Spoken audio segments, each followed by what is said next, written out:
Hoje nós vamos meditar no Evangelho de Marcos, capítulo 2. Jesus perdoa e cura, versículos de 1 até o 12.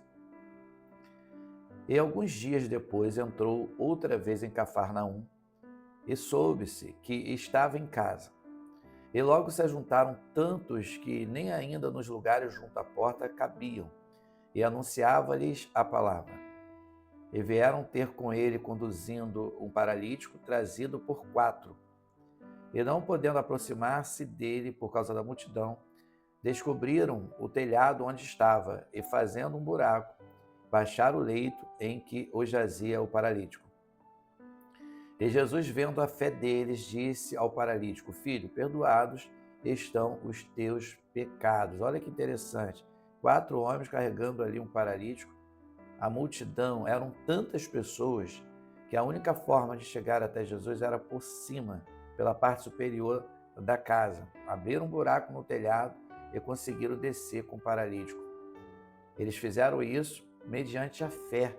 A fé deles foram tão grande, tão grande do tamanho de um grão de mostarda, com 2 milímetros, que foi o suficiente para Deus agir, a ponto de Jesus falar: perdoados estão os teus pecados. Ou seja, além de receber a cura do corpo, recebeu a cura da alma.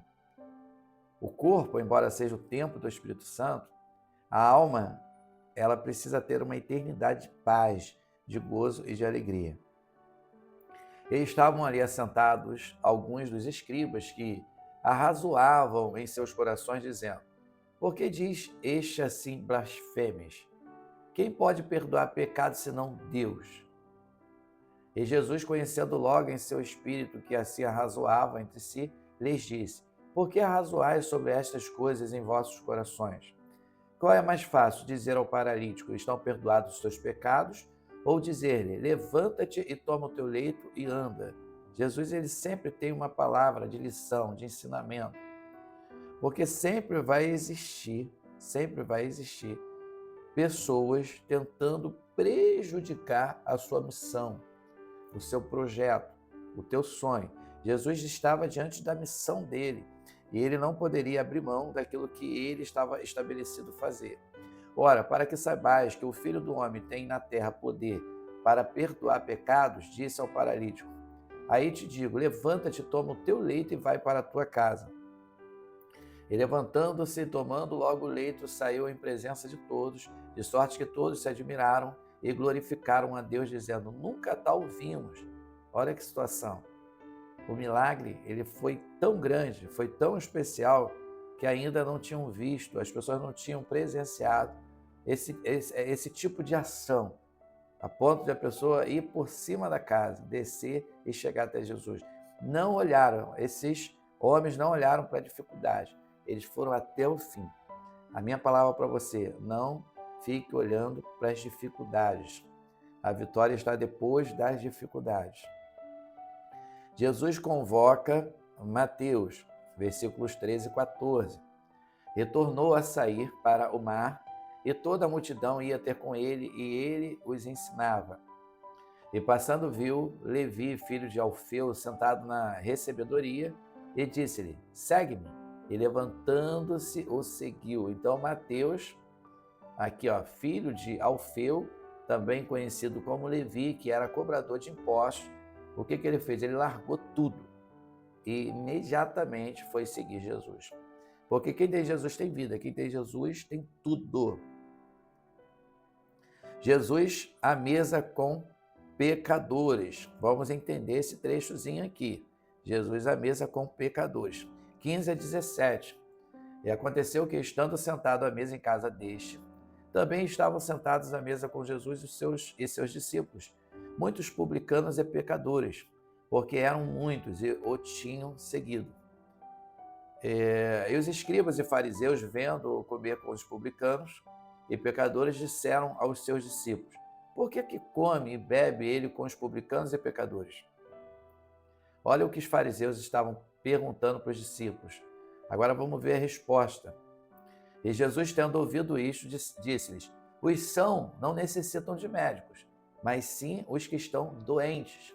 Eu não vim chamar os justos, mas sim os pecadores ao arrependimento. Jesus, na verdade, não é a favor do pecado. Jesus não estava ali à mesa com os pecadores para poder ser conivente aos erros, ao apetite carnal, né, à concupiscência. Não, Jesus estava ali para que as pessoas pudessem ser saradas, curadas, libertas da alma, do corpo. Enfim, Jesus ele sempre tem a preocupação de mudar história. Essa é sempre a mensagem de Cristo. Jesus explica a respeito do jejum, do 18 até o 22. Ora, os discípulos de João e os fariseus jejuavam.